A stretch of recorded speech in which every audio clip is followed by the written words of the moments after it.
So now in the Innovation Show, we welcome Fergal OConnor, CEO and founder of Happy Marketing and Media. Welcome to the show, Fergal. Thanks, Aidan. Great to have you here. Let's talk about your history. So you've a really interesting background, and it really has been a journey, and you've seen the good, the bad and the ugly of media and the opportunities that have come out of that as well. So yeah, Aidan, I started out really at the coalface, I suppose, of the media business. Came out of college with a marketing degree, and at the time, not a lot of opportunities in marketing in Ireland, and back in 1992 when I came out of college. So straight into the advertising business, I've managed to get a job in a publishing company in Dublin on Eden Quay, and it was very, very hard sell. You know, we were into student yearbooks and diaries and medical magazines, and it was very much on the phone, get the client on board, sell the advertising, move on to the next one. Very high staff turnover. After a year and a half being there, I think I was the longest serving member of staff in the company. So, that was cutting your teeth very hard in the publishing and media business straight out of college. From that then, a friend of mine actually joined the company after about a year. And after about a year and a half too, I said, this isn't exactly rocket science. Why don't we go off and do this ourselves? So set up our own media and publishing business based out of Kildare, servicing clients in Dublin. And we did that for about 3-4 years from Kildare until I moved on to Galway, got married, moved to Galway and did something similar in Galway. Then we set up another company in Galway called Educom at the time. So again, we were a publishing business. That kind of turned into a media agency business because we were dealing with a lot of clients from Dublin that were looking to sell advertising into the west of Ireland. And that's what we did for, again, another 3-4 years. Had my first child back in 2002, better get the year right. And from that kind of decided, I needed to kind of get a proper job and kind of something that was steady income coming in, because you probably know yourself, and from talking to a lot of CEOs and business startups, that process can be quite up and down and a roller coaster ride in terms of revenue. So I've got a job with a company called Galway Now magazine. And at the time we were basically working out of a garage, and we managed to grow that business then into 5 lifestyle magazines. We just staff about 15-20 working for us. So that was a real great success story. But after about 3.5 years of that, decided it was kind of time to have a look at other media. I'd been in magazines for that length of time, and just wanted to get kind of into radio. And at the time, News Talk had just gone national back in 2004, and joined News Talk as their West of Ireland regional representative, basically helping them to develop the brand in the West and kind of gain more clients. But after about a year and a half of that, it was kind of, I wanted to get into, again, something slightly different. I'd kind of found out now a lot about radio. I'd known a lot about magazines. And the next step for me was then newspapers. So I wanted to kind of get a bit of a grounding in that as well. So joined the Advertiser newspaper group, which is one of the largest free sheets in Ireland. At the time, they had 5 newspapers, and I was the sales manager of the Mayo Advertiser for 5.5 years. So a lot of experience dealing with kind of newspaper clients and local businesses, and trying to help generate revenue for them through advertising and through local mediums. And from that then, again, stuck with newspapers, but moved back up to Galway. So I had really good grounding in the kind of Mayo market, and dealt with a lot of the agencies from Dublin there as well. And then went up to Galway and became their direct sales and agency manager for the Galway Independent, different newspaper then. And again, there for about a year and a half. And just after that then joined Irish TV. So again, magazines, radio, newspapers, and then it was time to kind of have a look at what was going on television. So again, Irish TV had just started up at the time, literally no staff, just a new startup business, just had recently gotten a big investment, and joined them as their UK and Ireland sales manager. And it was all about kind of growing the business, growing the sales team, and obviously growing the revenues. And after I'd say it was about a year and a half there, a lot of our clients were just asking about video content, and it wasn't anymore about, how do we get ads on the telly? It was more about how do we get our content from you to use on our own social media and our web platforms.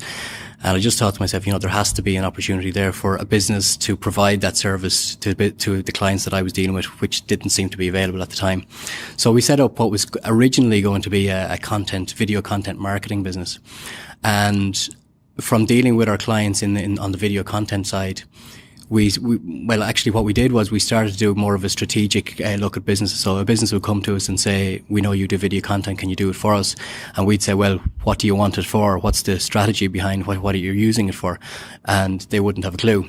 So it was all about just generating content because somebody had said, you need to get a video done, but no real kind of thinking behind what they were going to use it for. So we started to bring that kind of strategic element into the video content. So we'd look at their communication plan, we'd look at the channels that they were using, we'd look at what they were doing well, what they weren't doing so well, and we'd give them advice on how to implement it best. And oftentimes they would say, yes, can you implement it for us and monitor and manage our campaign, which we did then as well. Out of that then, Aidan, something kind of interesting happened. People started to say about, can you buy media for us? Can you actually buy the advertising for us that you're recommending that we use for our business? And so we looked around and we said, okay, what's the easiest way to buy media? And a lot of it was, local newspapers, local radio. And the easiest way or the only way to do it at the time and still at present is you actually ring up the newspaper, you ring up the radio station, you email the rep in the radio station, you get a proposal sent out, the rep comes out and meets you, they go through what they think is right for you, you end up negotiating back and forth with them for a week or so, and at the end of probably a 2-3 week period, you get your campaign in place. And for us, as a kind of a small business, that was just too much in terms of time and resources that we were putting into just one campaign that was taking us 2 to 3 weeks to put together. So I thought to myself, there has to be, in this age of digital technology and online marketplaces, there has to be somewhere where you can just go and you can purchase advertising in a newspaper or radio station, not just in Ireland, but in the UK or wherever you want. And when I looked around, there wasn't anything. So there was no way of lots of marketplaces in terms of, Google ads, website advertising, social media advertising, but no marketplaces for traditional media. So, put together kind of a business idea and a business plan, and I went to Enterprise Ireland with it, and they said, yeah, we think you've got something here. So we've been on the New Frontiers, Enterprise Ireland New Frontiers program for the last 3 months, basically helping us to develop this platform.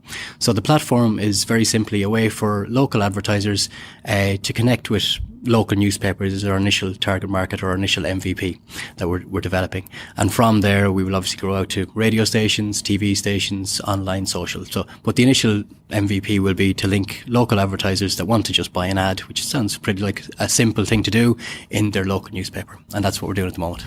Like I was just thinking, listening to you there, the background, your tapestry, your rich tapestry of the different media, but also the problems in each of those media, giving you this opportunity to actually see the world through different lenses. Like it reminds me of, when you get your eye tested as a kid and they put on all the different lenses on it to test your vision. You've got those lenses, except they've stayed there, and you've seen the world differently because you've gone through all this.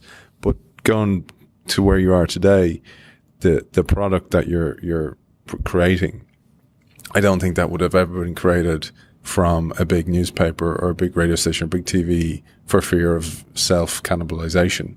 And they'd be so fearful of what that could do and fearful of the change. And it needs somebody from the outside like you with the vision and with the experience to actually do that. And have you seen any resistance from anybody so far? Well, obviously part of the whole process that you go through when you're developing something like this is the market validation. So we have spoken to numerous advertisers on the buying side, mainly local businesses, because that would be our initial target market. But also on the media side, we've spoken to, Magazines Ireland, we've spoken to the Broadcasting Authority of Ireland, we've spoken to the Radio Broadcasting Commission, we've spoken to newspapers, and there's definitely, in some of the industries, that resistance to change. What they've looked at, I've found, is they've looked at how do we change our content to make it more digital, but they haven't looked at how do we change the process of actually getting our inventory to the client more digital. I even looked at it through our research, CNBC in the States still have a big event in the middle of New York in Radio City Music Hall where they bring all the reps in and try to sell them advertising in a hall. And for me, in 2016, when the world is changing totally to digital, it perplexes me of why people in media who have all this tech savvy still use these old fashioned processes of doing business. So there's definitely resistance out there to it. But I think when we spoke to the local newspapers and the regional newspapers and organisations like Independent News and Media, who obviously have a national newspaper but also have a traditional newspaper base as well, they can see that Buy Media is not a threat to them. It's another channel through which they can sell their inventory, and it's like having an extra sales rep on their team. But the great thing about this sales rep is never gets sick, never wants a day off. It's working 365 days a year, 24/7, and it's just an extra channel for them to be able to sell their advertising, and an easier way for people to buy advertising too from them.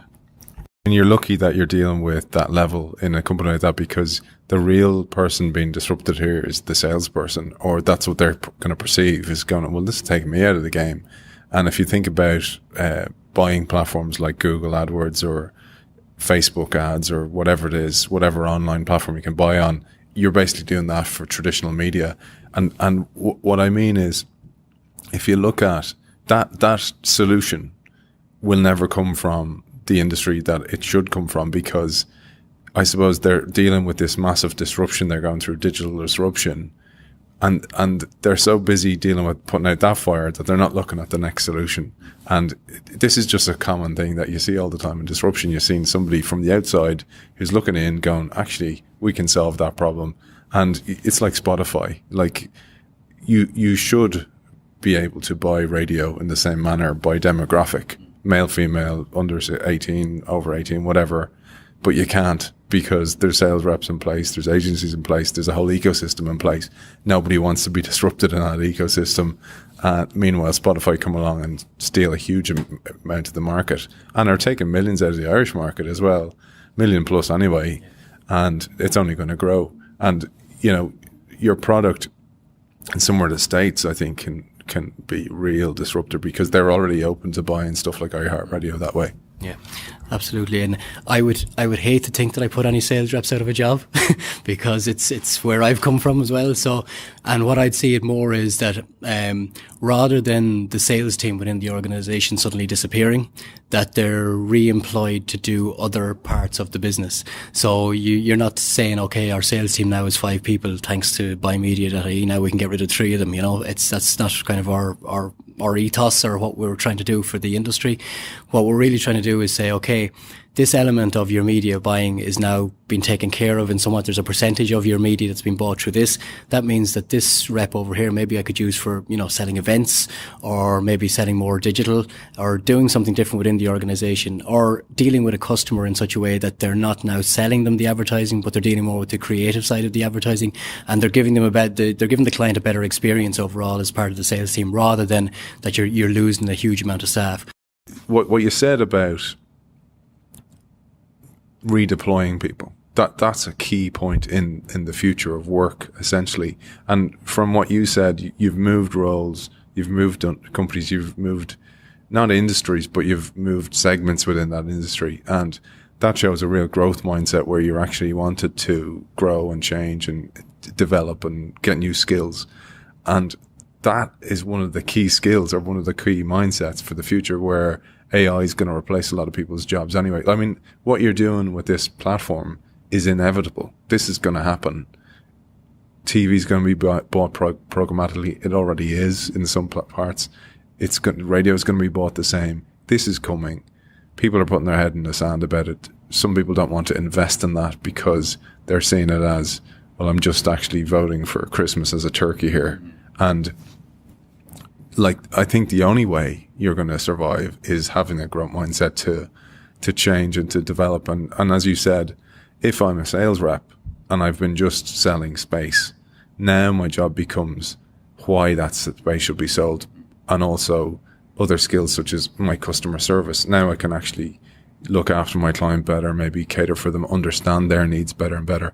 Where do you see the benefits from a sales perspective? Because we have a sales special coming up in a few weeks with a couple of killer sales strategists. But where do you see the future of selling? Well, I suppose, Aidan, you've touched on it exactly the way I would see it there. It's about looking at ideas for the customer rather than saying, okay, this is space A, B, or C, which one would you like? And selling has certainly moved away from that, I hope. But I think from my experience as well in the traditional media, it's still very much about that. It's very much about, we have a special on this space this week. Would you like it? And if not, we'll have another special next week on another space. Whereas what the customer is looking for now, I think the advertising client has become much more sophisticated. And even if it is only a small business, even if you're only talking a small shop in a small town in the middle of nowhere, that client has become much more sophisticated in terms of the way they want to buy. So the buying process has become now where a client investigates a lot more. They do a lot of research. They say that 80% of the sale is now made before the client actually approaches a sales rep at all. So virtually the decision is already made. Now it's about, for the salesperson, it's about, how do I use the skills and the knowledge that I have of my industry to help this client to get a better outcome in terms of the sale? And it's not now about trying to maximize the amount of revenue you get out of a client when you're sitting down in front of them. It's about looking at a client or looking at a business as a long-term partner of your business, as a salesperson, and saying, if I do something that's going to add benefit and add value to this client now, this is someone that I'm going to keep for life, or keep certainly for a few years. Rather than, I'm going to go in here now, I'm going to really cream this client and I'm going to try and get as much out of them as I possibly can on this sale, and go out thinking you're great and go back to the office and ringing bells. And that's not what the sales process is about anymore. It should be much more about consulting with the client. And you know what? If it's not right for the client there and then, you tell the client that, and you go on to the next sale and you try to help somebody that will actually benefit from what you're selling. And the future of selling for me is much more about a collaborative process, and it's about a partnership with your clients. It's about doing what's best for them, and it's about, if your clients can grow, then you're going to grow. And that's pretty much the ethos of our business, and it's almost a tagline that we have: we grow when our clients grow. And that's the way I think all selling should be approached now, is a much more collaborative, a realization that the client that you're dealing with isn't going to be bamboozled by, sharp sales lines and, leading them down a path of, option A, option B, and, you don't give them yes or no. All those old sales techniques that everybody was taught as a salesperson. It's now much more about investigating what the client is looking for and trying to come up with a creative solution for your clients, particularly in the advertising side. That's what we try to do all the time, and something that you can genuinely see is going to help their business grow. And if you can do that, then you've cracked it. And you've definitely seen this with Happy Media. I mean, that's why you did it. You saw this need that was constantly there that wasn't being satisfied. But let's talk about now the platform, because you've got some funding. But are you looking for funding now at the moment? Are you looking for more funding? And do you want to get that message across on the show? Yeah, well, absolutely. I think, Aidan, if you talk to any startup or any business and say they're not looking for funding, they're probably lying. No, definitely. In terms of now, we probably don't need any funding because we're very much at a kind of an early stage of the process. We've got a concierge MVP. We're really testing the market in terms of, we've got trading clients. So we've got clients trading on our MVP on a concierge basis. But what we need to do now, the next step for us, is we need to automate that system. And we've no shortage of ideas on what we want to put on the platform. It's just about, I suppose, a stage that we bring it through. So the first stage for us is we want to now automate that process. So at the moment, we want clients to be able to go onto the platform, enter the criteria for the campaign, and that matches them up with the best advertising campaign for their business. That's stage one. Then stage two is we want to have a planner for the client. So once the client books the campaign online, they then have a planner that they can download so they can monitor and manage their campaign much more easily. So they download an advertising or campaign planner to their own calendar, and it kind of keeps them on track with where their advertising is and how that's going. And then the next step is then monitoring and managing it, because that's obviously specifically in traditional media has been the real challenge for organizations and business. How do I monitor and how do I track my advertising? And it's usually because they just haven't kind of put any process in place of monitoring it. So I would always have the case where you'd go back to a business and you say, how did the advertising go? And they'd say, I haven't a clue. I don't know. It seemed a bit busier, but I'm not sure. Whereas what we want to do is we want to have a platform where, from start to finish, you research properly, you plan your campaign properly, you buy it at the best rate, you get the best campaign for the best price, and then you have a way of monitoring and managing that campaign throughout the whole 6 months, 12 months, whatever period of time you're running your campaign. And you can see, when you look back then after a 12-month period, you can see, I did a campaign this week. My sales spiked here. Obviously, that's connected to the advertising, whereas before there was no kind of monitoring of that. So that's where we're at in terms of the platform and what we want to do with it. So in terms of funding, yes, definitely we're looking for funding at the moment. We're currently funded by Enterprise Ireland on the New Frontiers program.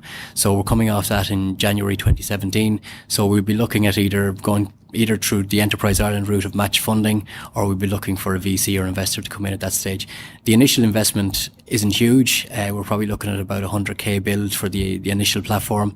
But to really scale it the way we want it into the UK and into America and into Australia, because obviously we want to internationalise this business, we would probably be looking at anywhere between $500,000 and $1 million in terms of the overall kind of budget that we're looking at the moment. So that's really what we're looking at. I suppose in the medium term, we'll be looking at that sort of funding.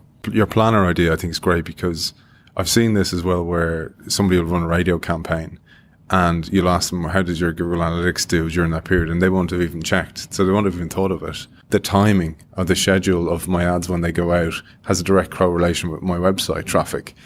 So many companies don't look at that. And I was thinking, when you were saying that, from your own platform, you know, it could tie into, okay, here was your spend, here was your ads, here was your radio, here was your SEO. But just to move on, there's a big event coming on the 24th and 25th of November.